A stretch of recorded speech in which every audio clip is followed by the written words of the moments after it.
You're leaving Singapore tomorrow? Yeah. Yeah? Yeah. Yeah.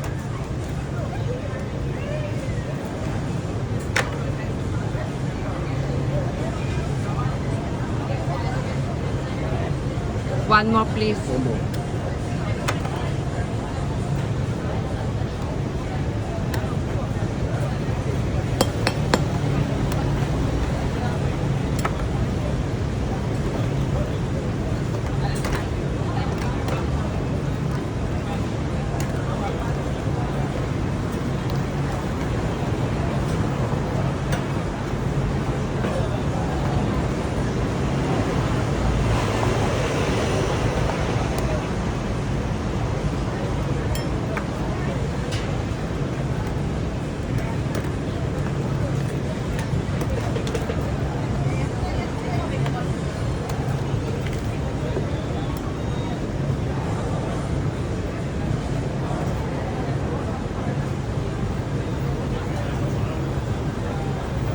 And this one also.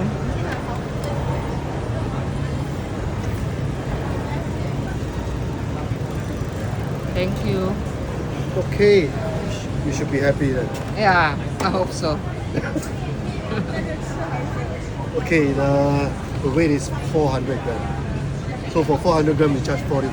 $40? 40. Why is today very expensive? According to the weight. Okay, 35. Thank you. Since you waited for so long. Yeah. I'm already at 6 o'clock here.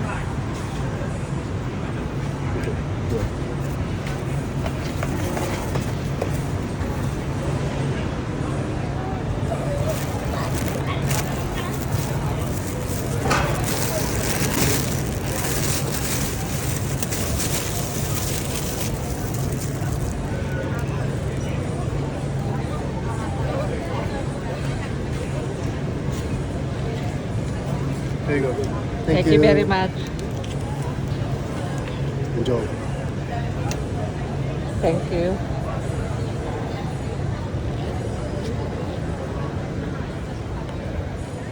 Ayan mga kalola, kain po tayo ng durian.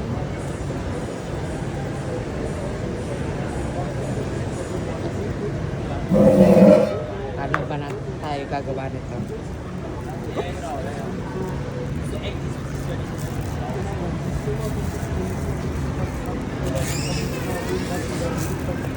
Yan mga kalola, kakainin na po natin ito. Sarap nito.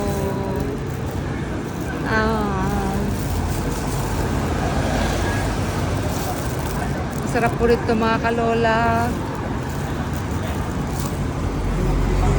Tagal ko nag-antay. Andito na ako ng 6 o'clock pero wala pa yung delivery.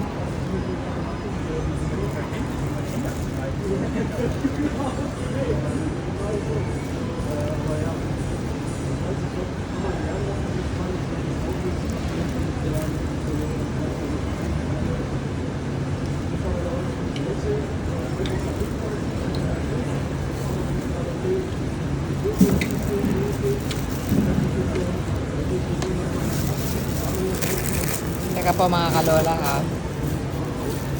Ganyan. Papalitan rin natin ang camera. Yan po. Para nakikita niya ako habang kumakain po ako ng durian.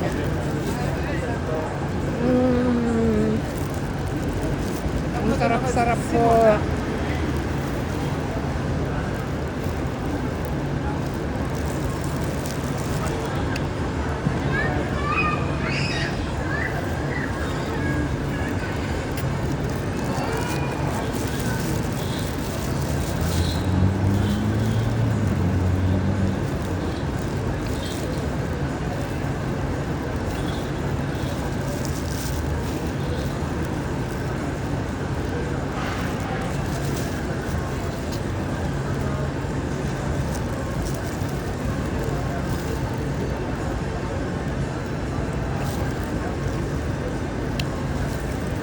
Alam nyo sa una, sobrang baho po nito, akala natin, at hindi masarap.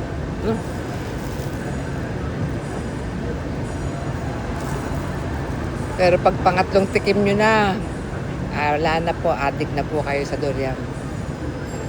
So, una lang po yun. Yung first 2 times, tapos yung pang 3 times, hindi nyo natitigilan yan. Mamimiss nyo na siya. Dahil sobrang sarap po ng durian. Mga kalola, bukas po Manila na po tayo. February 23. Flight na po bukas sa Singapore Airport. Pauwi ng Pilipinas. Today is February 22. Sige po mga kalola, kakain muna po ako ha. Para hindi naman nakikita kung paano ako kumain ng durian. Sobrang sarap po. Ito po ay nanggaling ng Malaysia at ngayon ay nasa Singapore po ako. At dinadayo ko pa itong durian sa Malaysia rin at dito po sa Singapore. Bye mga kalola. Thank you po.